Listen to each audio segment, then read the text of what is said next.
Pai, você escreveu um texto na década de 90.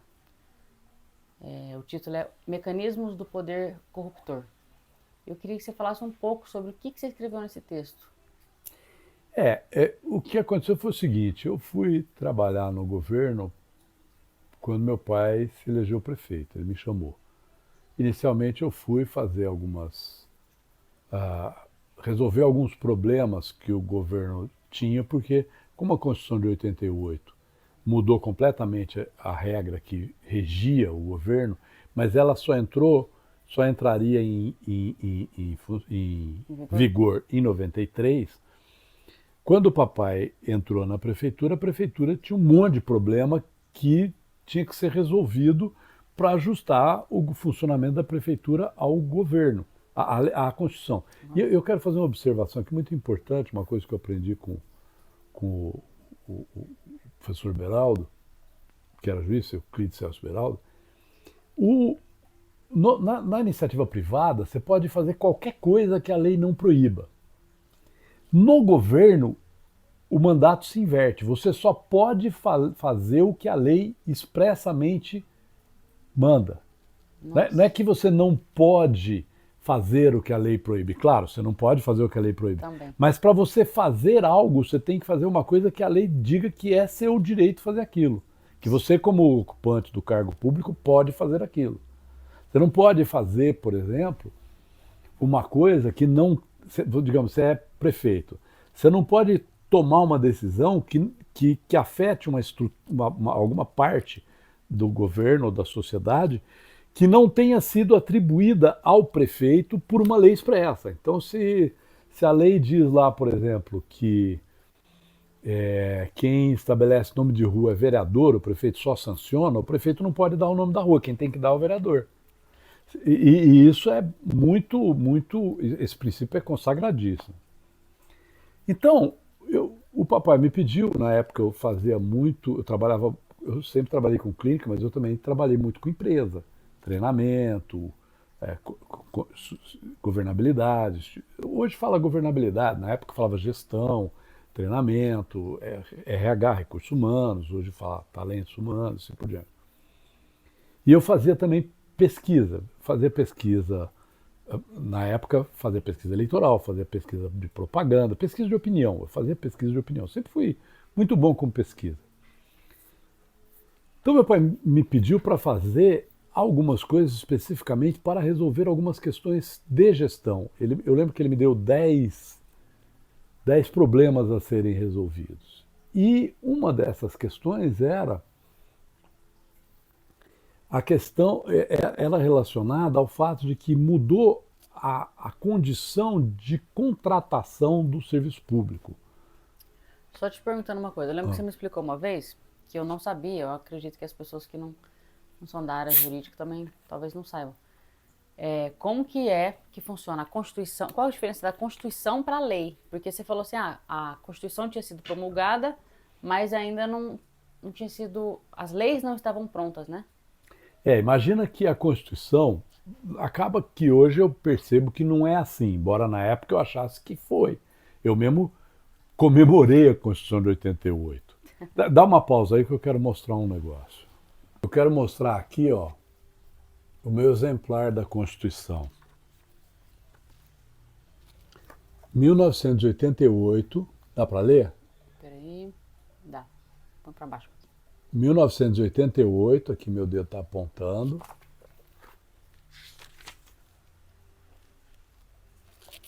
Centro Gráfico do Senado Federal.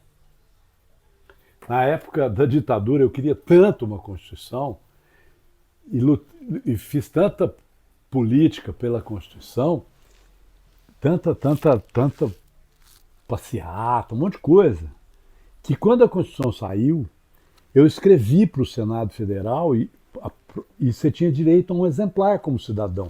E o Senado Federal mandou para mim, esse aqui é o exemplar a primeira versão da Constituição. Caramba. Eu li inteirinha, você pode ver que está tudo sujo aqui, ó. Fala, nossa, finalmente, governo do povo, pelo povo, para o povo, doce ilusão, né? Claro, lógico. Eu ainda era, 88, eu tinha 20, 29 para 30 anos. Eu era um jovem idealista ainda achava que é possível o bem tomar o poder terreno, né? Mas, de qualquer forma, a Constituição ela é um conjunto de princípios que rege, ou deveria reger, né? Hoje, já velho, eu percebo a diferença entre a nossa Constituição e a Constituição americana. A Constituição americana tem 14 artigos. A nossa tem É um guia mesmo, né? 897,95. É um guia, tipo o Decálogo, não matarás, a Constituição é aquilo. A legislação é a tradução daquilo em coisas concretas. Então, por exemplo, um princípio do guia, o agente público não pode, esse princípio que eu citei, o agente público não pode tomar decisões que exerçam poderes que não lhe foram expressamente atribuídos por lei. Então, se a Constituição do município de Franca não atribui ao prefeito, porque isso não é, a Constituição não é só a Constituição Federal, tem a Constituição Federal, tem a Constituição Estadual e tem a Constituição Municipal. A Constituição Municipal, que chama-se, se não me engano, Lei Orgânica do município, não Constituição. Mas é uma Constituição.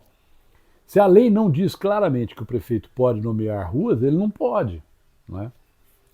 Bom, aí papai me chamou para fazer isso e é uma das coisas que a gente descobriu e rapidamente, que era um problema sério, é que como a Constituição obrigou os entes públicos a contratarem os funcionários com um único regime jurídico, ou seja, todos têm que ser contratados pela mesma regra, isso criou um problema importantíssimo. A prefeitura tinha na época 7 tipos de vínculos empregatícios diferentes. Porque foram se somando os vínculos empregatícios das várias situações de mudança que a legislação, a lei orgânica foi sofrendo. Você tinha funcionário estatutário, você tinha funcionário contratado pela CLT, você tinha funcionário concursado, você tinha funcionário sem concurso, eram 7. A folha de pagamento da prefeitura era insana, porque era feita à mão e eles tinham que fazer em 5 dias, entre o encerramento do mês e o dia do pagamento. A prefeitura tinha, quando o papai assumiu, 2.200, 2.300 funcionários, 2.500 funcionários, para arredondar, e você tinha que fazer 7 folhas de pagamento diferentes. Era um negócio insano. O departamento de pessoal da prefeitura que fazia a folha de pagamento tinha uns 15 funcionários, porque não dava tempo de fazer a folha de pagamento, porque cada um era calculado o salário de um jeito, a contribuição de um jeito, assim por diante. E os direitos eram diferentes. Então, entre outras coisas, uma das coisas que eu sugeri, aí meu pai me contratou... A sua missão era unificar isso, fazer um regime só. Não, isso era a missão do secretário de administração, que era o professor Berardo, que eu citei, Euclides Celso Berardo, que era juiz, que era o secretário de administração. Eu fui contratado como coordenador de desenvolvimento organizacional, simplesmente para regular o funcionamento da prefeitura. E aí, nessa condição, ficou muito claro, porque obviamente eu fui estudar o problema e eu conversei com secretários de administração anteriores a mim, com outros políticos, inclusive de outros partidos. Conversei com Paulo de Tarso, conversei com o Fernando Bueno, conversei com o pessoal do Maurício, conversei com o pessoal do Sidney, conversei com o pessoal do Dr. Lancha, o pessoal que foi precederam, né? Que precederam. E a gente percebeu o quê? Em 67, a prefeitura tinha criado um corpo gerencial, o Dr. Lancha tinha o Hélio Palermo contratou uma empresa chamada Planorg, e o Dr. Lancha assumiu a prefeitura em seguida e fez uma coisa muito interessante. Para que os relatórios da Planorg, para fazer o plano diretor do município, que geraria a lei orgânica, que era uma obrigação que os militares impuseram, para que os relatórios da Planorg fossem aprovados, o Dr. Lancha exigiu que tivesse um funcionário estatutário para cada relatório. Então, na verdade, ele criou uma categoria na prefeitura de funcionários de carreira que eram formados, todos eles tinham no mínimo duas faculdades, ou uma faculdade, um mestrado, alguns tinham doutorado, que eram técnicos extremamente competentes em termos de administração pública. Então, a espinha dorsal do serviço público francano continuou funcionando super bem com a mudança de um prefeito para o outro. Por quê? Porque, embora o plano diretor nunca tenha virado lei, a implantação prática dele aconteceu. Foi uma coisa que o Fernando Bueno me mostrou isso. O Fernando Bueno tinha sido secretário do planejamento do Maurício. Ele me mostrou isso. Falou, aconteceu. Tá, mostrou o plano da Planor, que nunca virou lei, e mostrou como a cidade se desenvolveu dentro daquele plano. Só que aquele plano estava caducando. E aquela geração estava caducando. E aí meu pai pegou e falou para mim assim, como é que a gente resolve isso? Eu falei, pai, vamos montar uma escola de administração municipal e vamos... Não fui só eu que falei isso, tá legal? Outras pessoas estavam... Estava aí o Sebastião Ananias, estava o Dr. Joviano, estava o Dr. Walter Anauati, estava o Euclides Berardo, tinha um monte a Luísa, uma grande cabeça, que era vice-prefeita do papai, professora Luísa, uma mulher brilhante. Tinha um monte de gente discutindo, mas essa proposta específica, eu fazer uma escola e criar um plano de carreira para que a prefeitura tenha gerentes, foi exatamente uma proposta minha. O que aconteceu? Quando foi aprovado o plano de carreira, o Dr. Berardo saiu do governo e o meu pai falou, então você vai ser secretário de administração. E eu assumi um posto de poder. E aí eu falei, poder corrompe. Poder, quanto maior, mais corrompe. Você já entrou como se fosse o Gandalf ali com o anel, né? Tipo, Isso, peraí, o não anel vou tá chegar aqui. muito perto. Eu sou isso. O que eu faço com esse anel? Chamo o Frodo para carregar? Tá legal. O Bilbo quase virou, não é? E aí, pô, pelo amor de Deus, né? E o que eu fiz? Eu lembro que no primeiro dia de governo, o tio Rui, irmão do papai, entrou na minha sala e me deu um livro chamado O Peregrino Russo. O tio Rui era Carola que nem eu, e falou, ó, o livro chamava Peregrino Russo, falava sobre a oração do coração. Ele falou, ó, você precisa aprender a rezar porque você sentou na cadeira do capeta. É o lugar mais perigoso para você se corromper, é esse que você está. O tio Rui falou isso para mim, me deu o livro, tanto que eu comecei a praticar, li o livro e eu já praticava na época o que a gente chama de jaculatória, que é uma oração do coração, mas eu comecei a rezar de maneira desenfreada, porque eu falei, velho, eu estou no trono do capeta. O capeta, ele pega a gente sem a gente perceber, ele não vem ele convence a gente, né? Estou aqui no mal.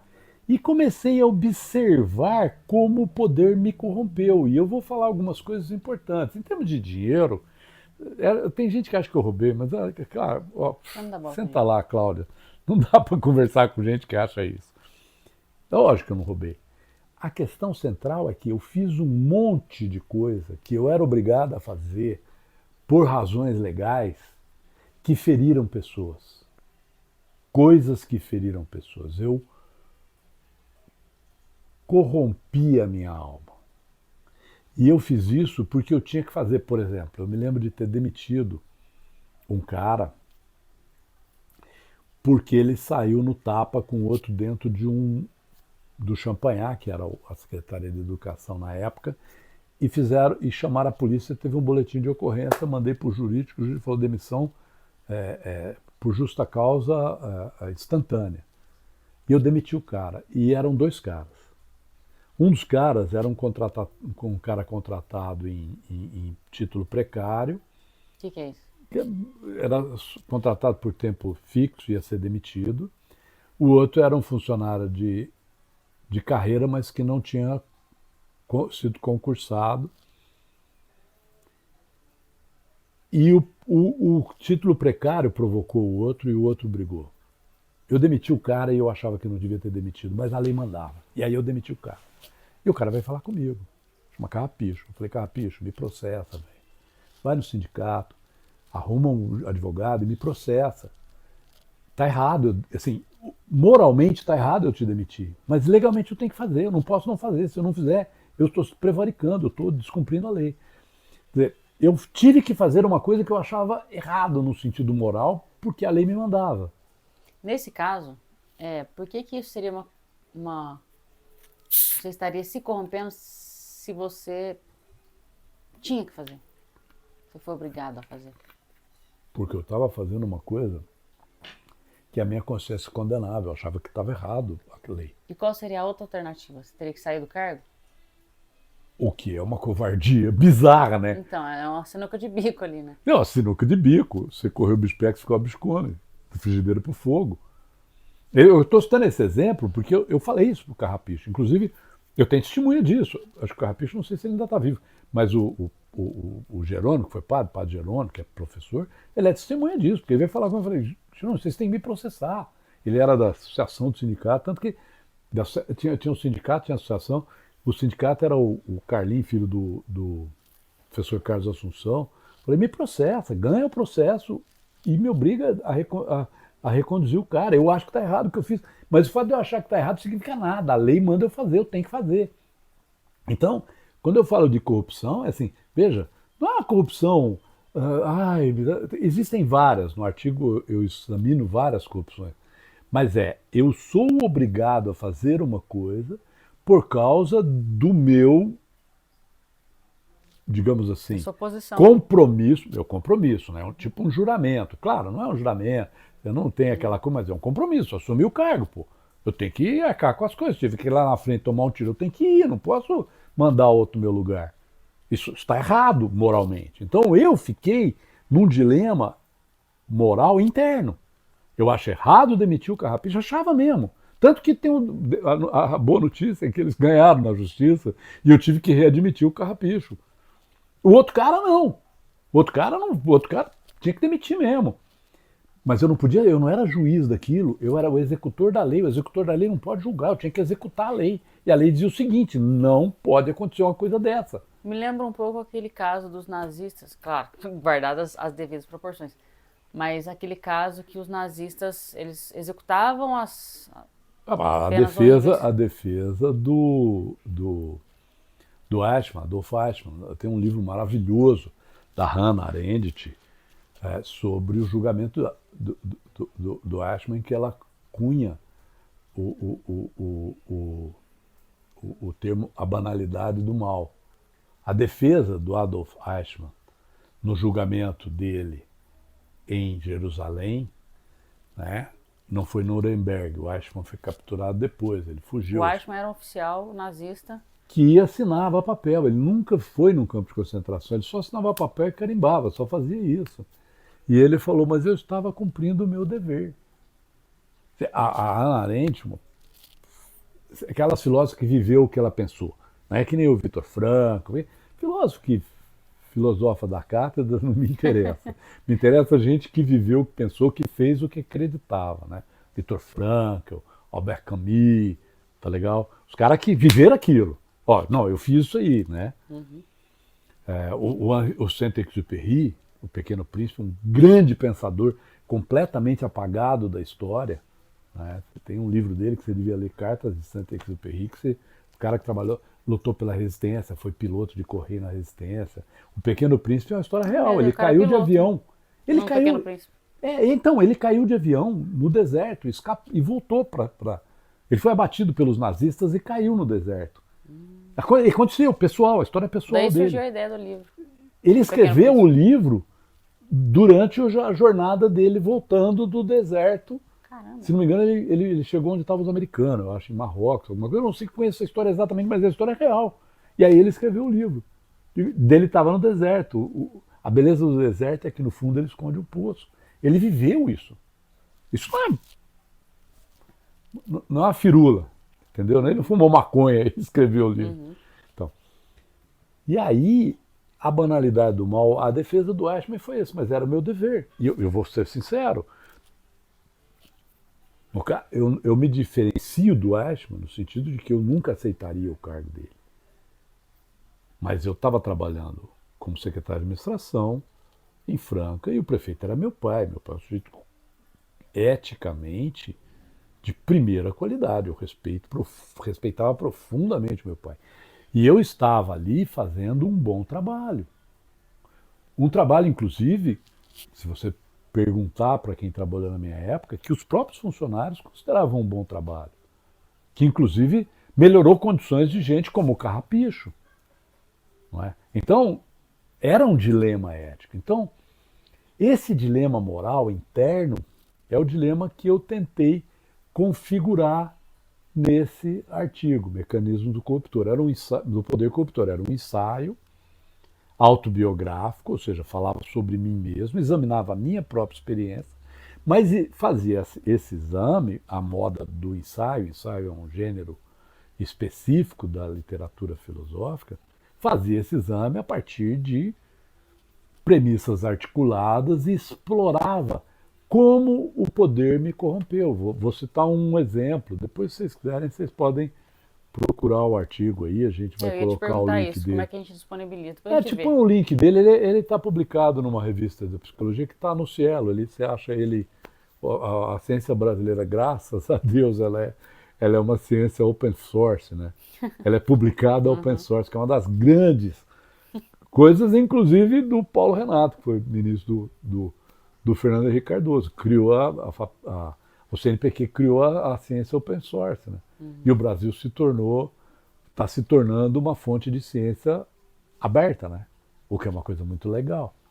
Mas uma das coisas que por exemplo, você vai tomar uma decisão no governo, o governo é sempre um cobertor curto.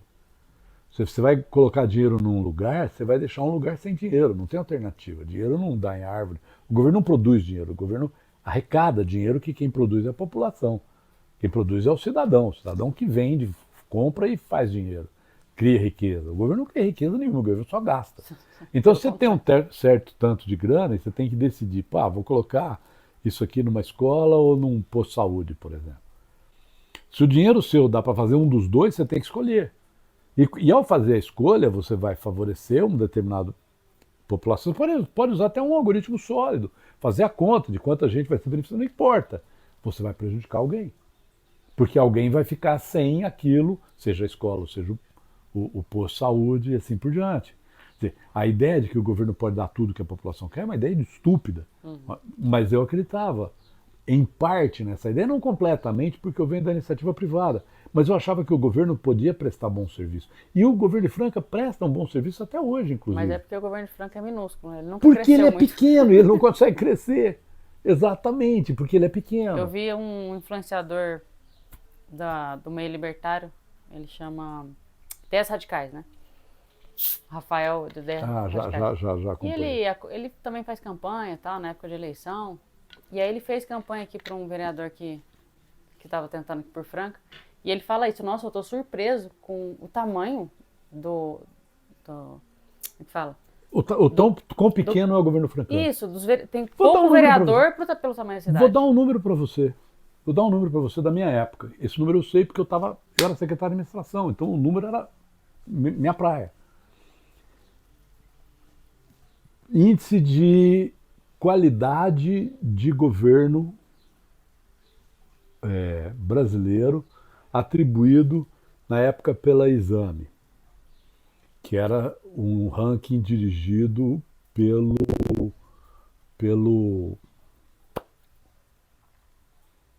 aquele cara que eu gosto muito, que era professor da USP, lá, o pessoal não gosta muito dele, que escreveu O Brasil que Vai Dar Certo, Stephen Kantz, professor Stephen Kantz. Primeiro colocado, Curitiba, segundo colocado, Uberlândia, terceiro colocado, Franca, ok? Então, Franca estava em terceiro lugar em termos de eficiência governamental, que é serviço prestado por dinheiro arrecadado, por valor arrecadado, ok?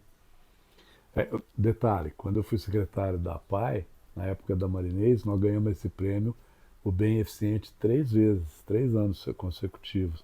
Por quê? Serviço prestado por dinheiro arrecadado. Era um cálculo contábil. O Curitiba tinha,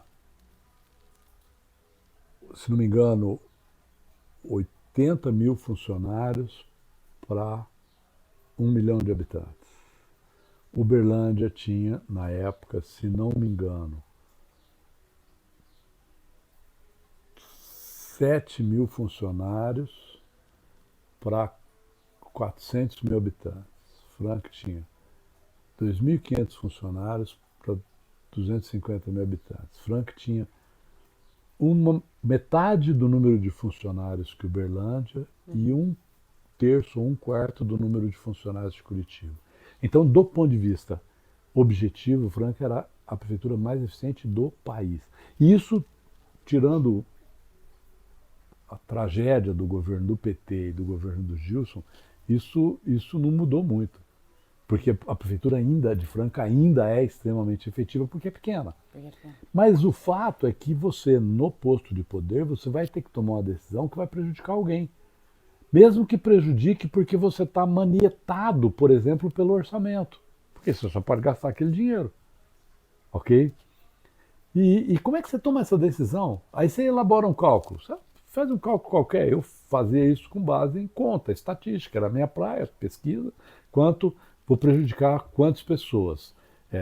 Essa decisão prejudica 50, essa decisão prejudica 100. Vou tomar que prejudique 50. Mas são 50 pessoas, cada uma delas é uma vida. Pensa no Carrapicho, o cara que eu demiti. Ele era um cara, o Carrapicho inclusive era um cara legal. Eu gostava dele, inclusive tinha uma relação, tinha convivido com ele algumas vezes no meu trabalho de desenvolvimento organizacional. É um cara dedicado. Então o que acontece? Você toma prejuízo, eu vou prejudicar 50 pessoas. Imagina que você tem que escolher, vão morrer 50 ou 100. Claro que a conta básica é, vou escolher que vou morrer 50. Isso significa que eu mandei 50 pessoas para morrer. Uhum. Pensa num general, por exemplo. Eu vou mandar meu exército atacar lá para não sei o que, e quero perder 50 soldados. Quais que eu escolho para morrer? Percebe? Uhum. Então, o poder corrompe.